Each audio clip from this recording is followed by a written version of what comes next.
Alright everyone, welcome to another video from To and Fro Duo. I'm Crusher, and I want to introduce you to some of the seasonal items from Sunflowerland's season, which is Eve.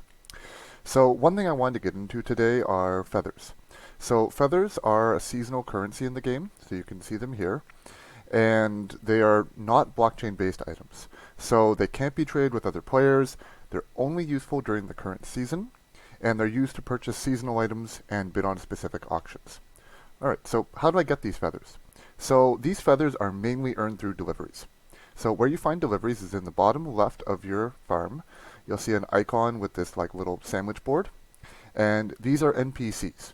And so they exist in Pumpkin Plaza, which I'll show you in a moment, and they'll have specific items they're looking for. So you can see, for instance, this guy here, Bert, he's looking for wood and stone, and as a reward he'll give you feathers. Now these items tend to stay consistent based on the character you're going to, so like these goblin guys here tend to ask for food, Bert tends to ask for construction items, so on and so on. So you'll see consistent ones come up. So once you have the item, you'll see a heart appear. Now I don't really have the items immediately for any of these, and then you would go to Pumpkin Plaza to turn them in. So I'll show you that in a moment. But before that, another way you can earn feathers are through chores. So chores are given by an NPC called Hayseed Hank. So his requests progress can be viewed from this chores tab, which you can see here. So for instance, the ones I've completed will have this check mark and then their feather reward. Ones I haven't, you can see their progress here. Like for example, I've cooked 2 pumpkin broths, and so that's ready to turn in, so there's no check mark. So I'll again show you that in a moment. And then the other ways you can earn tickets are from daily chests. So I've completed mine already today, but basically when you click on this chest after 8 p.m. Eastern, there'll be a prompt to submit a small gas fee transaction on Polygon network, and then you'll get items. And so the items vary depending on your level, but you're always guaranteed to get at least 1 feather as part of this chest. Now there was a 3x bonus from consecutive check-ins that was applied to the feathers. That change will be removed actually as of September 5th, but you'll still get the feathers regardless, you just won't get that 3x boost. So I will head in, but before I do that, another way you can get feathers is from completing the captchas in your crops. Now the captchas tend to appear randomly, and the captcha a lot of the time will give you seeds directly. But in this case, there's actually a chance to get a feather directly. There tends to be a lot more weight on getting that chance from crops that take longer to grow. So like your kale and other items like that take like almost a day, depending on what boost you have a much higher chance of getting the feather. Alright, so I mentioned that for the chores and the deliveries that you have to go to Pumpkin Plaza. So if you're not familiar, you go down to the boat down here. So you'll click on that, and then you'll go to Pumpkin Plaza. Now you'll still see that there's a couple different plazas. It really doesn't matter which one you go into. You can still get access to all of the different merchants to turn in things. So for example, I'm going to go to Bliss. That's just the generic one. So once I'm here, you'll see the different characters. Now the ones that are NPCs have these nameplates over their head. So those are the ones you can interact with. So you can see this guy, he's saying no active orders for you today. He's one of the main ones you'll get. You can see here that I've already turned in the one today. He was looking for sunflowers, potatoes, and carrots, and he was giving me some feathers. Now, something that you could get early in the season was called the seasonal banner. So this is something you paid for, and then it gave you extra feathers per turn-in quest. So I'll take a little tour around here.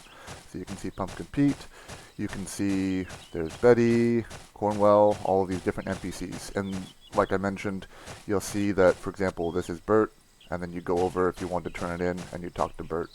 Now, I'm, of course, playing this on PC, phone, everything's a little more condensed in, so it's a little bit harder to see them, but they are there. So, for example, with Bert, you click on Delivery, and then, for example, he's telling me, not quite what I was looking for, return when you have it. So if I had this, I would click here, and then be able to turn it in. While I'm at Bert, I wanted to also mention another way of getting feathers. So when you click on Bert, you'll see there's something called Obsessions. So when you click on Obsessions, you'll see he's looking for a specific item. So for instance, right now he's looking for a bear onesie. So this is a wearable item, and then once you show it to him, he'll give you 6 feathers. Now, once you show it to him, you can't withdraw or trade or do anything with the item for 3 days after claiming the feathers. This is to prevent you from going and buying the item or sharing it between friends. It is creating a bit of a market effect that is, there's different mixed feelings about it. You'll see this changes from day to day. I think it's a 3 or 4 day cooldown where it cycles through different things. Something I did want to mention while I'm on the topic, this entire video is for entertainment purposes only. There's no investment advice or anything. These are my opinions. Please don't buy anything intending to make profit off of it because you feel like you're going to see an immediate return or speculation. Thank you so much. So another way you can also get feathers is from the sunflower maze. Now I'll go into more details. I'm sure you can find plenty of videos on how to navigate this maze most efficiently, but what the maze is basically you paste 5 sunflower token, the ERC20 token, to gain access to this maze for a week. Once you're in the maze, you can see that there are crows you can collect, so 25 in this maze, and then once you collect all the missing crows, you get up to 100 feathers per week, and that's if you like beat your most recent time. And then there's enemies you have to avoid. So you can see weekly stats. So you can see these are my attempts. Looks like I've failed the first 2 times, and then I was able to complete it with 23 the third, and then the 4th time I was able to get all 25. So right now it's just purely you are kind of on your own. So you can see I can go around, collect the crows, dodge the guys. These guys with the skulls over their heads are ones that you have to avoid. There you will see other players in the maze. It seems like they're desynchronized, so it's a little bit annoying that you'll see them walk through enemies and not seem to take hits. I will definitely do another video in the future of maybe better times or anything for the maze, but that just kind of gives an idea. And then once you complete the maze, you'll go up here to this person, and you can either like hand in the ones you have, or when you complete all 25, it just kind of ends it. So I'm just going to say return to Plaza. So, the way you hand in the chores, like I was mentioning, you can see this board down here, the chores. So you can see I have one that says cook 2 pumpkin broth. So the person you hand the chores into is Hayseed Hank, or Hank as he's called here. So when you navigate over to him, you'll click on him, and then you'll scroll or drag, respectively, over to the chore you want to hand in. So I want to hand in the pumpkin broth, so I'll simply just click complete. I get my 2 feathers. Now there is a mechanic where you can skip certain chores if you find you're not able to complete them due to not having seeds, or maybe it's just something you feel is out of your reach. There is a way you can skip them. I've had times where I skip a chore though and it just gives me the same chore, so I'm not really in the mood to skip them if I don't absolutely think I can complete them in a reasonable amount of time.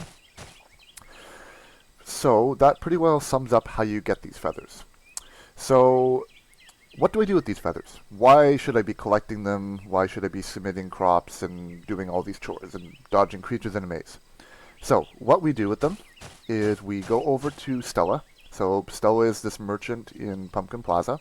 So when you click on her, you'll see there's different wearables you can buy. Now the one on the wearables tab you can buy with sunflower token, the normal currency. But when you go to the limited tab, you'll see there's different wearables that are only specific to this season.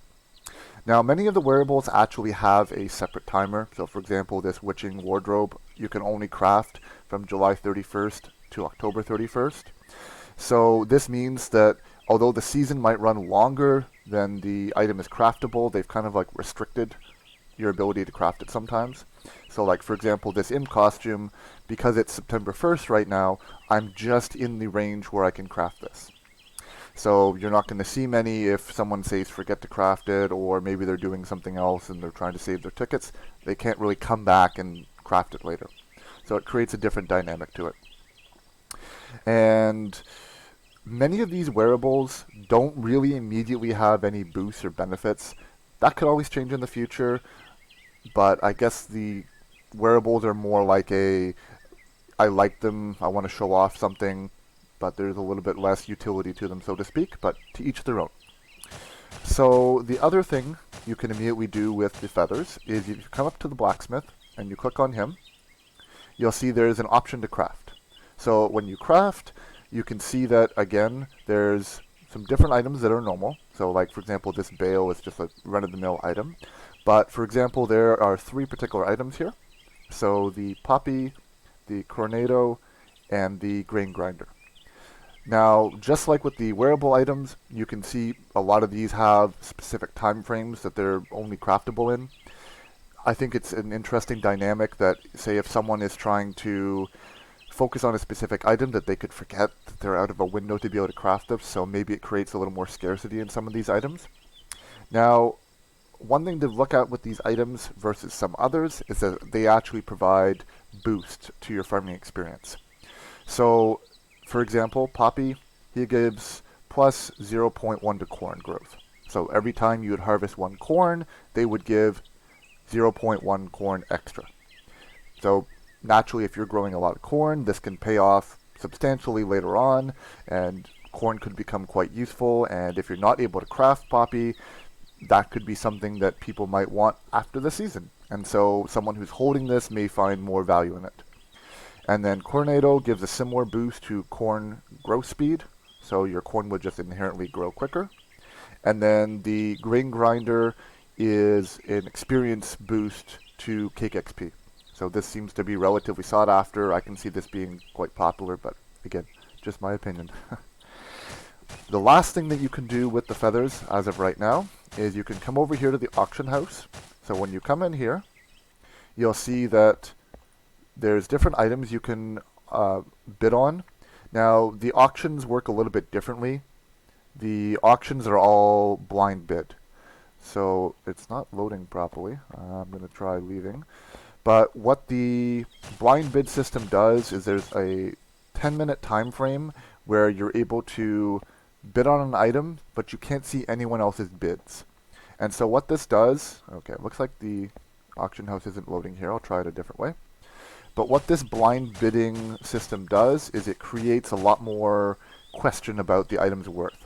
So it creates conversation in, like, say, their Discord chat on what people think it's going to be worth, but ultimately it's really up to what people are willing to pay. So another way I can also look at this is if I go back home, and then once I load in, I can go to Helios, and this allows me to see the items separately. Now, I may have actually be in a situation where I can't see the items, so I'm going to go over to the Witch's Eve page, and then I can scroll down here, and I can still see the auction separately. So, for instance, here, you can see some of the different booths have a very limited supply. And so when they have a limited supply, naturally that means that not many people are going to have them, which can increase scarcity, which in turn increases price. So you'll see stuff like this Infernal Pitchfork, which is a hotly contested item, will give +3 to crops.